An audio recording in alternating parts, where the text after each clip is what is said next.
So, it's an age-old question. Your surfboard quiver, what exactly should be in that thing? I mean, when I grew up, we had one surfboard, and that was it. And it would fall into this category of boards that you want in your quiver, but it was a simpler time.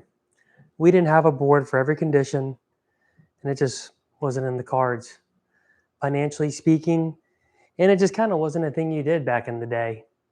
You had a surfboard. What do you mean a quiver? What's a quiver? What does that mean? Well, nowadays, we all have tons of boards in our quiver. Nowadays. Let's do a little sound check. Sounds good. Well, what 3 boards do I think everyone needs in their surfboard quiver?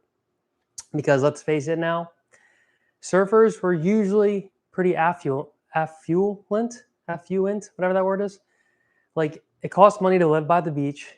And even though surfing's free, it costs money to surf. You gotta buy gear, you gotta buy boards, you gotta buy wax, you gotta buy gas, get to the beach, etc. Now, boards are expensive. They're about what, 500, 1,000 bucks, 1,500.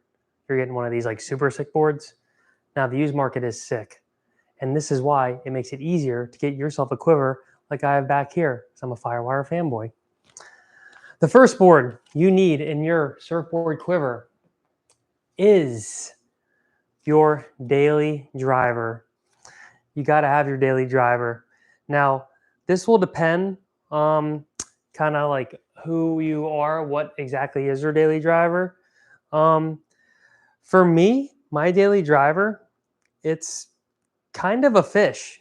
Like, it's kind of a, if you want to watch my last review, my Machadocado by Firewire review, you can, I'll leave it in the description for you if you want to see my latest surfboard review. That to me is a great daily driver. It's for the average waves when it's pretty good, it's not totally flat, it's not pumping, just your average day out there on the water. Now, your daily driver is going to have a few characteristics. It's going to be typically, a short board of sorts. It's going to be, whether it is more of a fish board, whether it's more of a thruster board, it's going to be pretty maneuverable. It's going to kind of be able to grovel, but it's also going to be able to shred. Think about like this is your one board Quiver killer, aka Machadocado, aka Mashup, etc. In Channel Islands land, maybe like the Dumpster Diver 2 or the Bobby Quad. In what's another company? Well, you kind of get my drift here. It's like your board that is going to get the job done when there's a little wave out there and you don't want to think about too much like what board to ride. Now, again, for me, a daily driver is usually more of a grovelly fish board that has some performance characteristics. So like the Mashup is a perfect example of a daily driver. Because when it gets too big, you're not going to be able to really ride the Mashup because it excels in a smaller wave. Hence, the daily driver is best for, I would say thigh to head high, your average waves for California. Now, if you live on the East Coast, I would even say your daily driver, it might be a longboard. It might be a wave storm. Really, it's just a board you can always ride, and it's going to be reliable and do what you need to do to get the surf done. But the daily driver is typically more of a short board shape, maneuverable board. Now, the second board you need in your 3 surfboard quiver. Now, again, your quiver could have like a billion boards, but I think everyone, if you have these 3 boards in your quiver, it's going to help you surf every single day. This second board is going to be your grovelly board, your small wave board. Now, for the East Coast people, this is maybe your daily driver as well, but really your daily driver on the East Coast, could be a thicker groveler, and then you almost have like a short board that's your kind of good wave board. So you kind of got to like even it out a little bit for where the waves aren't like California, where there's a little something every day. But your grovelly board is going to be super thick, and it could be a longboard. Now I'm going to put the longboard wave storm even into this grovelly category. Now, quick little behind the scenes here. you look over here, you'll see there is a wave storm back there next to the Firewires. You're getting a behind the scenes, this is exclusive behind the scenes. So wave storm, and there's a Seaside and Beyond, which is also kind of a groveler, and the mashup. So you have a couple options there. But the thing is with your grovelly board, this really is for when like the waves are like not very good, like they're bad. And you need a board that's going to just deliver on a flat day or a very small day. Now that's why I'm including the longboard into this category, because like I've kind of gotten to a point, one of my last live streams was kind of comparing what's the better groveler, the longboard or the, super fish, the mega fish. Because really in the end, if it's like small enough, I'm a fan of the longboard. It's going to just grovel better. You're going to catch more waves. It's just going to be a better overall board to really deliver what you need to grovel on waves. A grovelly fish, if the waves are a little bigger, will help you maneuver better, but you're not going to catch as many waves unless you have like a sweet potato 2 or this Lost board. I think it's called the Party Platter. That board looks sick. I want to try that board out.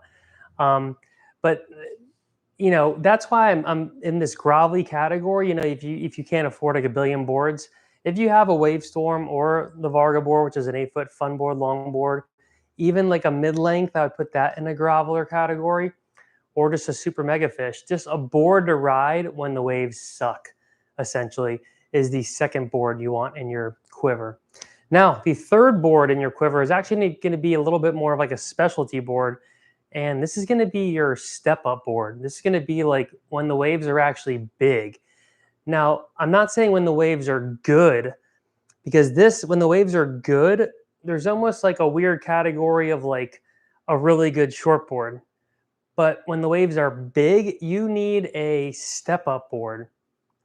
Now, what's cool about this category is you can actually get a mid-length like the Seaside and Beyond, and it can kind of fit into two different categories. A mid-length can be like a small wave board, but can actually be a step-up as well, and a really good step-up. Because even though the typical step-up is like a pencil-y, thin-nose, pintail board, mid-lengths these days, they make them so maneuverable that they're actually pretty great on, something like the Seaside and Beyond, where they're good for like big days, because you get into the wave quicker than even like kind of like a penny gun board. And then because the board is usually wider and thicker, it can hold pretty well in like a bigger surf. So that's why the mid-length, I think, is a great shape to have in your quiver, because it can kind of check a few of these boxes off. It can check like your grovelly board, your crap wave board, but they can also somehow be your like step-up board. How could a board be your crappy wave board and then your big wave board? That's kind of the beauty of mid-lengths, because you don't want to really have a long board when the waves are huge. So that's why the step-up board is kind of so specialty that sometimes it's best to try to like blend it in with another model, because unless you just are the master of the surfboard quiver, ideally your step up would be like a 6'3", 6'8", like shortboard pintail type deal. But it's only going to work when the waves are like 6 to 8 to 10 foot, and it kind of depends on the breaks. Sometimes when it gets really big, only like these long rolly point breaks are breaking. Hence, a mid-length actually could work better, because it's going to be more cruisy. It's actually going to flow better in flat sections, etc., than like just your typical board can only ride like really big, good trestles in a sense, or like kind of a pipeline, or even like a Chopu type wave, an Outer Banks type wave, where it's very top to bottom and it's super critical.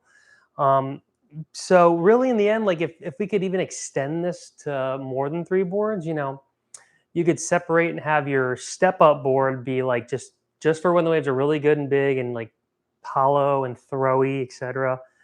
When it's like that, but it's softer, then you can ride the mid-length. And then when the waves are crappy, you grab your groveler or your longboard or your mega fish. And then when it's an everyday surf, you grab your daily driver. So again, the 3 surfboards you need your daily driver, right there, mashup. You need your crappy waveboard, Seaside and Beyond. And then you need your gun, essentially. Oh, YouTube, don't cancel me there. And that is the Seaside and Beyond as well for me, because essentially that is the best board I have right now for bigger waves. Now, I have an Album Twinsman. Where does that fit in? Well, funny enough, the Album Twinsman actually isn't the best groveler. And really, it's for me, it's kind of like my good wave board. So it's almost my fourth Quiver board in the 3+ bonus numbers of boards in your Quiver, because it does fit in like that when the waves are really good and it's kind of glassy.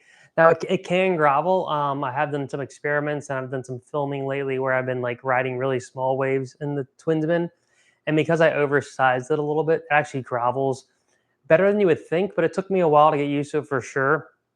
And the fact that it's a twin, a twin fish, you would think the Album Twinsman was made to grovel, but it's really not. It's actually made for clean, glassy waves that have some push.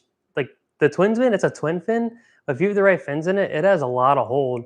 And I rarely skim out on that thing. And really, I like it when it's kind of in that 3 to 6 foot range and it's kind of going, and I need to like have some speed to beat sections. That's where the Twinsman like really shines, especially if it's kind of glassy. Now I have the Twinsman in PU, so it can kind of plow through chunder pretty well, a little better than epoxy.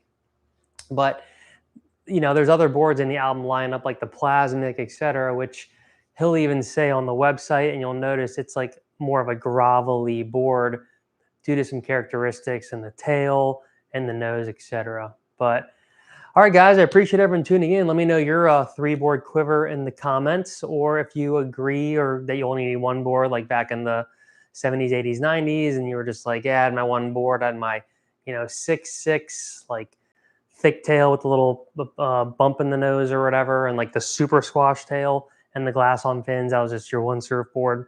Or if you like need a 10 board Quiver and like 3 boards, you're like, dude, what are you talking about? I need like 10 boards, 3 boards. That just ain't cutting it.